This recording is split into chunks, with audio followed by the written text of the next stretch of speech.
Assalamualaikum warahmatullahi wabarakatuh. Nama saya Muhammad Nur Rahman Kusumayadi dengan NIM 415182-123. Di sini saya akan mempresentasikan tentang tugas besar 1 Deep Learning.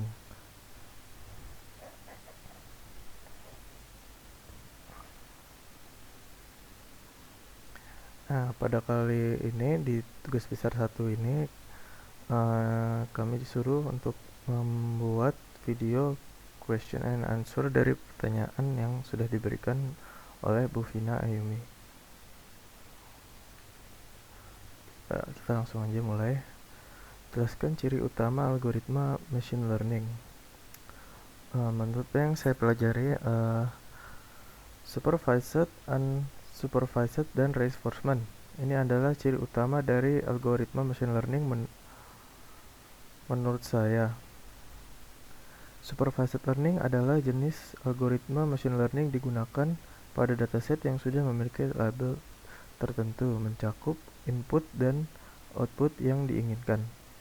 Sederhananya, jenis algoritma supervised learning harus diberi contoh terlebih dahulu untuk mempelajari data. Caranya dengan menerapkan dataset yang telah diberikan label sebelumnya. Unsupervised learning adalah kebalikan dari supervised. Jadi algoritma ini mengacu pada kesimpulan pola yang mendasar. Sekumpulan data tak berlabel atau tanpa referensi apapun ke hasil atau prediksi berlabel. Nah, kalau reinforcement learning berfokus pada proses pembelajaran yang diatur, di mana algoritma machine learning ini dilengkapi dengan serangkaian tindakan dan parameter dan nilai akhir.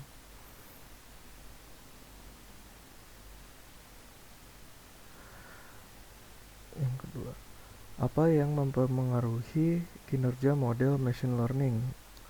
Menurut yang telah saya pelajari, model machine learning berpengaruh pada dataset dan algoritma yang digunakan. Mengapa begitu? Karena dataset itu terhubung dengan algoritma yang digunakan, dan apabila algoritma tersebut kurang cocok dengan dataset yang dipakai, maka output yang dihasilkan mungkin akan kurang bagus dan akurasinya kurang tinggi. Apa definisi dari supervised dan unsupervised learning? Supervised learning merupakan metode pembelajaran yang bertujuan untuk memprediksi variabel target sebuah data baru berdasarkan model yang telah di-training menggunakan himpunan data berlabel. Unsupervised learning merupakan metode pembelajaran pergunakan sejumlah contoh data tanpa label. Teknik pembelajaran unsupervised learning biasanya dipergunakan untuk menyelesaikan clustering atau pengelompokan data dan pengurangan dimensi data.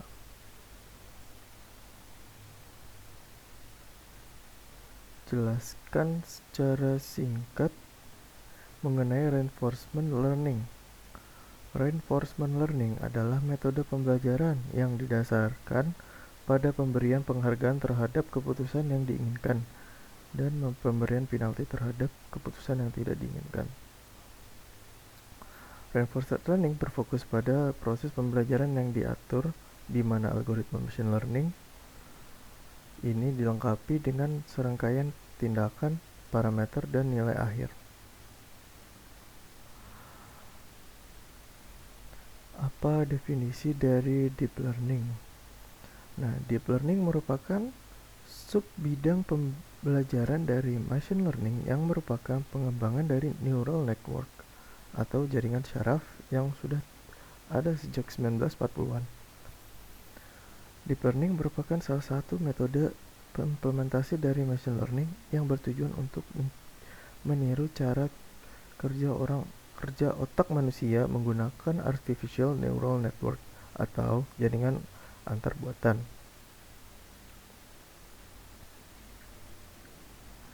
Apa sih perbedaan machine learning dan deep learning?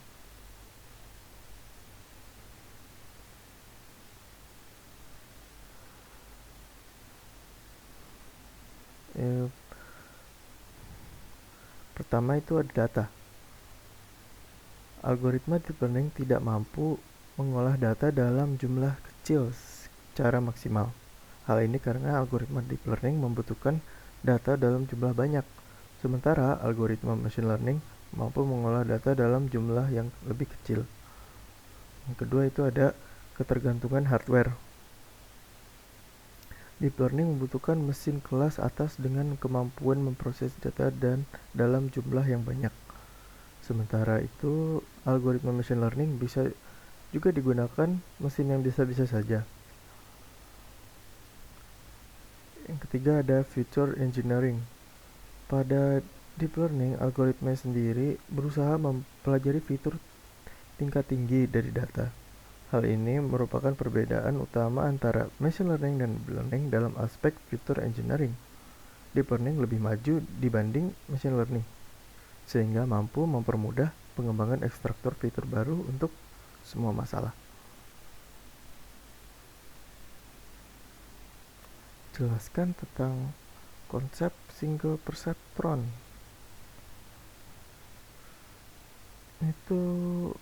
Single perceptron itu adalah bentuk terkecil atau minimal dari ANN atau Artificial Neural Network, ya.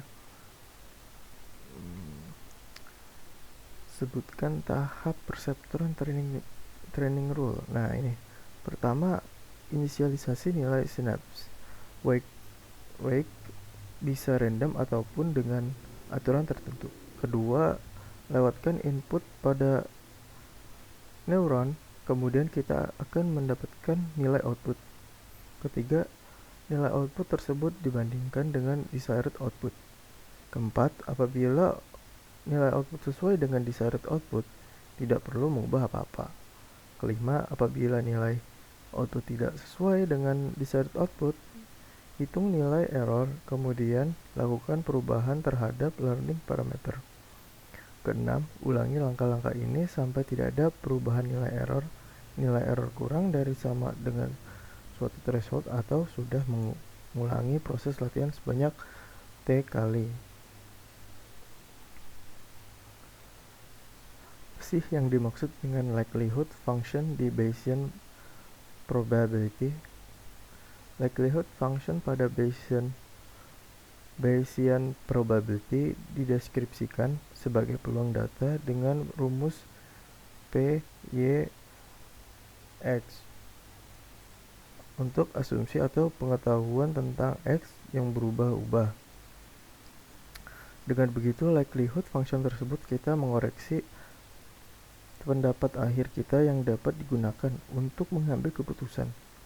Secara umum, probabilitas Bayesian mengubah prior menjadi posterior akibat adanya kepercayaan baru yang dibilang likelihood. Jelaskan apa sih univariate dan multivariate Gaussian. Univariate Gaussian adalah serangkaian bentuk perhitungan paling dasar dari teknik analisis data statistik dalam teori dan statistik probabilitas. Distribusi normal multivariat, distribusi Gaussian multivariat atau distribusi normal gabungan adalah generalisasi dari distribusi normal satu dimensi ke dimensi yang lebih tinggi.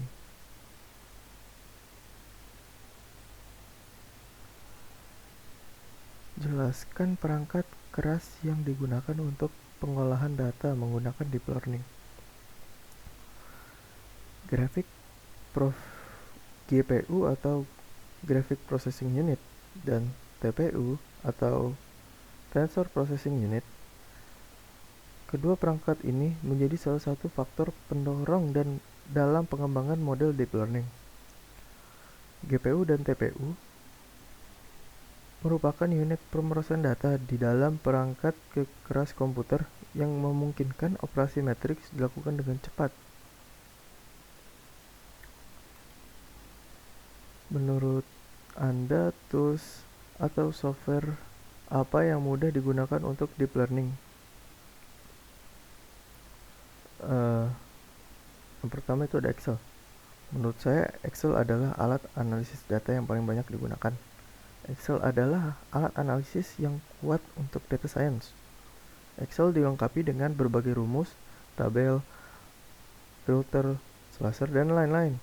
Dapat dikoneksikan ke SQL dan dapat digunakan untuk memanipulasi dan menganalisis data. Yang kedua adalah Jupyter. Adalah salah alat open source berbasis Python untuk membantu pengembang dalam menciptakan perangkat lunak open source dan komputasi interaktif. Jupyter mendukung banyak bahasa seperti Julia, Python, dan R. Ini adalah aplikasi web yang digunakan untuk menulis kode secara langsung, visualisasi, dan presentasi. Yang ketiga ada scikit-learn. Ini saya belajar menggunakan scikit-learn ya. Ini adalah library Python yang digunakan untuk mengimplementasikan algoritma machine learning. Sekarang mudah digunakan untuk analisis data dan data science.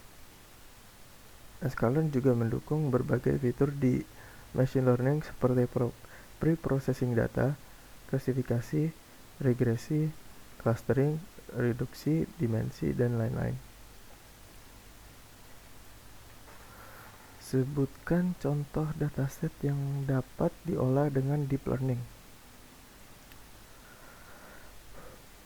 Menurut apa yang telah saya pelajari dan praktikkan selama mata kuliah machine learning, contoh dataset yang dapat diolah yaitu data yang mengandung variabel-variabel yang akan dianalisis, dan juga menurut saya akan lebih mudah apabila variabel yang digunakan bertipe integer supaya perhitungan analisa lebih mudah.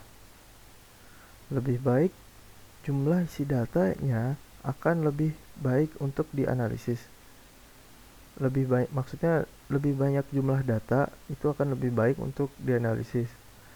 Jangan menggunakan data dummy, lebih baik menggunakan data valid, dan apabila data yang masih data primer sebaiknya diperbaiki terlebih dahulu.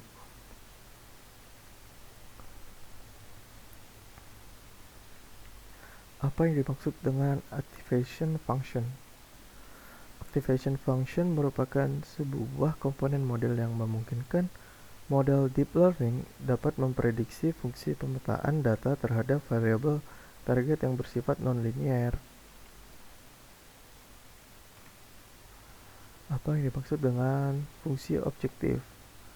Ini fungsi objektif adalah sebuah persamaan matematika yang digunakan untuk mengukur secara kuantitatif kinerja sebuah model machine learning dalam mengaproksimasi sebuah fungsi yang memetakan atribut data input terhadap atribut label. Sebutkan formula yang digunakan untuk validasi model deep learning. Nah, pertama itu adalah mean error, mean percent error, mean absolute error, mean absolute percent error, mean square error, root mean square error, root mean square percent error. Apa sih tujuan dari pembelajaran atau training pada pemrosesan data? Tujuannya sih yaitu untuk dapat menghimpun informasi asli atau data dan dapat diproduksi informasi lain dalam bentuk hasil yang berguna. Apa yang dimaksud dengan steepest gradient descent? Steepest gradient descent di mana kecepatan pembelajaran dipilih